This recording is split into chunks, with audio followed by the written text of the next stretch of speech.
I really have no idea what even happened. Just the day I don't bring my camera gear, everything goes wrong. Terribly, terribly wrong. It's awful.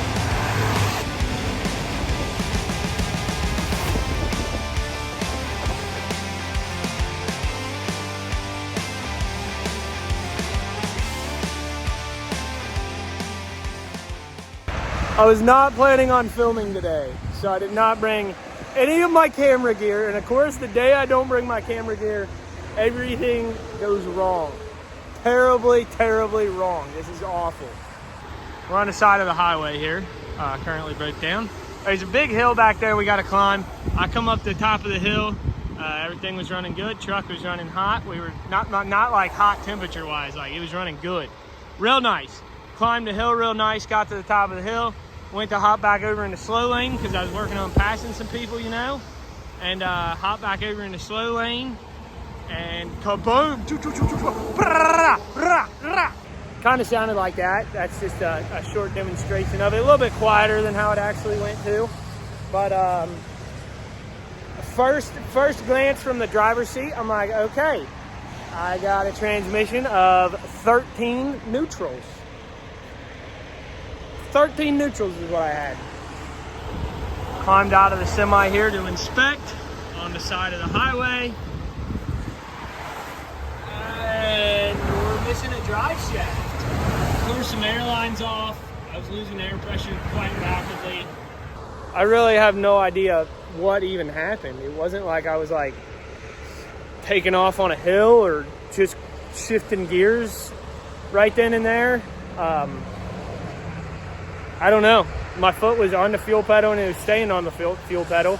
Didn't feel a vibration. All of a sudden it just kaboom. If a bolt was loose or something, drive shaft was wiggling, I would have felt some, you know, kind of a vibration. But I never felt anything, which is bizarre. And then it wasn't like I was just laying into the fuel. I was just like cruising, foot steady on the pedal, and boom. So we are sitting here waiting on a wrecker.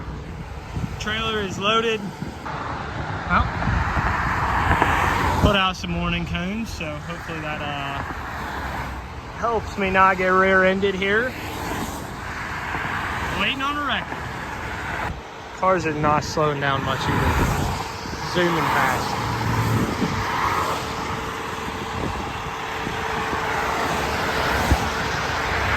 This is a lot less fun than I envisioned it. I don't really understand how I envisioned it, but this isn't it. Oh, look, it's my dad. Is he gonna run my cones over?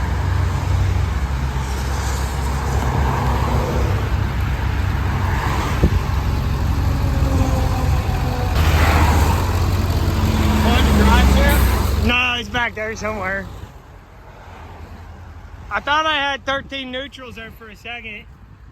Yeah? Because it sounded like more like gear grinding than a drive shaft falling. I mean, at least more gear grinding than what I thought a drive shaft falling out would look like. This back one back here.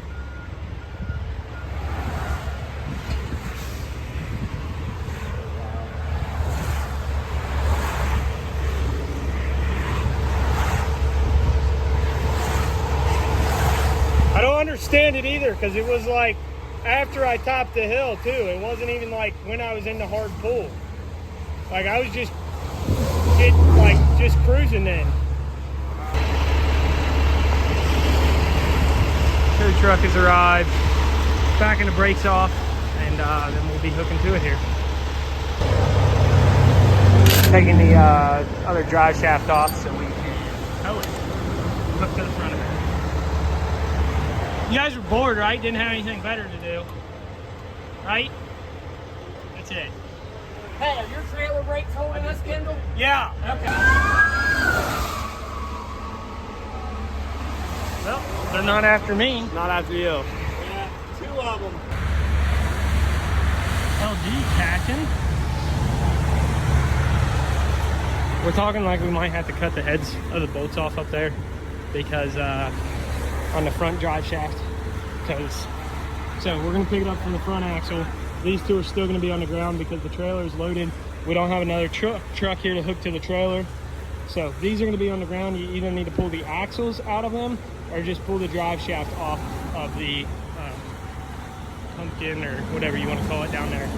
And 2 of the bolts are like stripped out. So we're trying to heat them and still get them out. But if that don't work, we're just going to get a grinder and chop the heads of them off. Great day for it. Nice rain, wet, roads wet.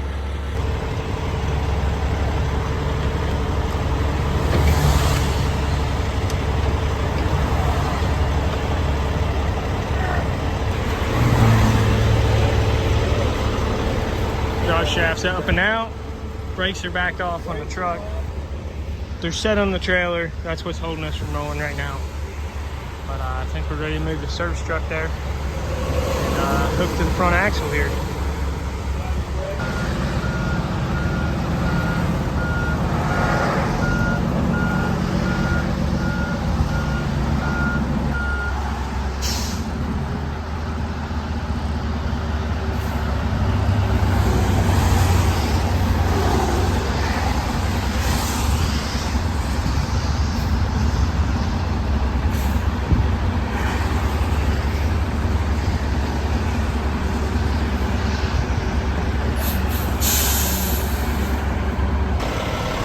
Forks on a Stinger. We're too tall to get under the axle and how it's sitting, so we're on some blocks each side.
Is this thing gonna run?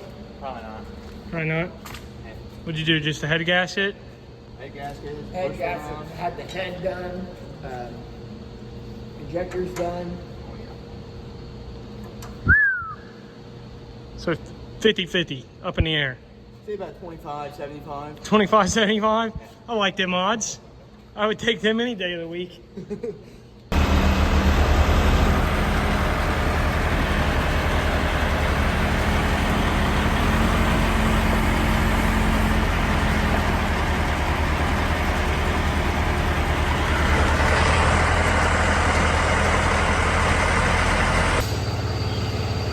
got it in. My truck's running over here. It's been a while since you guys seen the Peterbilt. I got a big old air compressor to put on the back, and sometimes I'd like to get all the boxes. I don't want any boxes. I don't want the Montezuma or the rigid job box. I don't want any of this up there. I want to get job boxes down both sides. Maybe on one side have a couple hose reels for the air compressor and stuff like that. But you know, it's a work in progress. I don't know, some box company wants to sponsor the YouTube channel so I can put really nice boxes, you know, like some stainless steel or aluminum down the side of the truck. That would be ideal. That would be really nice. A boy can dream, right? Probably not gonna happen. We might be able to get the other 3 out though. I just don't understand what went wrong. I'm gonna say torque. Power. The truck had too much power. That's it. That's it. We need to derate them all. Don't say that. That's not a joke. That's not funny to joke about. Too much power. That would probably be the reason that I lost all my air pressure. You don't know that. I got a pretty good idea of it though. Forgot the lights in the cab on Friday. I vacuumed out the inside of the truck, got it cleaned up a little bit, put some new rags down because it's quite muddy out. Soak up some of the mud from the floor. So cab's clean. We got the oil change today on the motor. We're still waiting on the drive shaft, the back drive shaft. It's still out of there, but we got the airlines fixed, new U-joints put in. We went ahead and did U-joints on this long drive shaft, so it's good shape, and fixed the airlines, and yeah, that's about it. I think we're done on this thing until we get the new drive shaft, and then I'll be back on the road again. It was honestly all pretty easy. Our local truck store had all the U-joints we needed, so went and got them this morning, and then from when I built my blue Peterbilt truck, I had leftover airlines from when I plumbed in airlines to the very back of the truck so I could pull our little Pendle hitch trailer with air brakes. So I had extra airlines from that we just threw on here, and yeah, drive shaft they said should be done tomorrow, which is honestly pretty fast. Though they had it done in if we get it tomorrow, they did it in like two and a half business days. I don't know, something like that. I don't have the best of light in this barn, but just like that, the semi is fixed. We went ahead and got a new drive shaft for it, put new U-joints in back here where they needed it. We actually put new U-joints in everywhere. We just figured go ahead and do it. And then since we had it in the shop, a break from trucking, we went ahead and greased everything on the entire semi and changed the oil. So it's ready to roll now. It was honestly a nice little break. It stunk that the semi was broke down, but it was a nice little break from trucking, going in the shop for 2 days and working on it some, had some fun, did some stuff, ran around, worked on some stuff, you know. Nice little break, but I think we're going to go ahead and end the video here because tomorrow morning we're going to be right back at it, trucking grain to town. So I think we'll see you in the next one.